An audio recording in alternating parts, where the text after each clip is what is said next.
आज मैं बहुत ज़्यादा खुश थी क्योंकि मेरा भाई था, उसने कहा चलो मैं तुम्हें छोड़ देता हूँ और मेरे से कह रहा था तुम स्कूटी चलाओ। मैंने कहा नहीं तुम ही चलाओ क्योंकि मुझे उतरना है और मेरा बैग लेके वो बैठता नहीं, नाटक करता। जगरानी तो उसने मुझे ड्रॉप किया, फिर उसके बाद वो बोल रहा था चलो तुमको हजरतगंज तक छोड़ दो। मैंने कहा नहीं तुम यहीं तक के छोड़ के चले जाओ।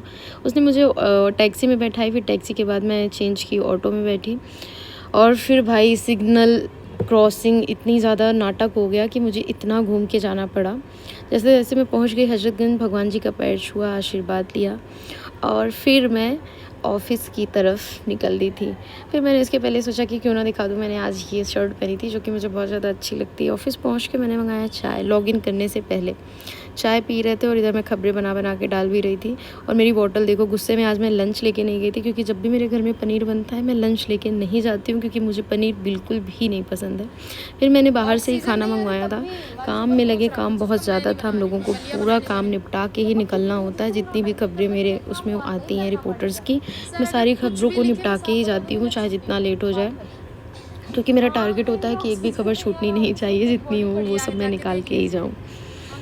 और फिर लड़ते झगड़ते हम लोग निकल रहे थे क्योंकि शफ़क़ से मेरी बहुत ज़्यादा मारा पिटाई हो जाती है। मुझे ऐसे नोच लेती, मैं उसको नोच लेती हूँ, निशान पड़ जाता है, काफ़ी टाइम तक वो निशान जाता भी नहीं है। और ये अंकल हम लोगों को ऐसे देख रहे थे क्योंकि ये अंकल बहुत अच्छी तरीके से जानते हैं कि आज हम लोग लड़ क्यों नहीं रहे।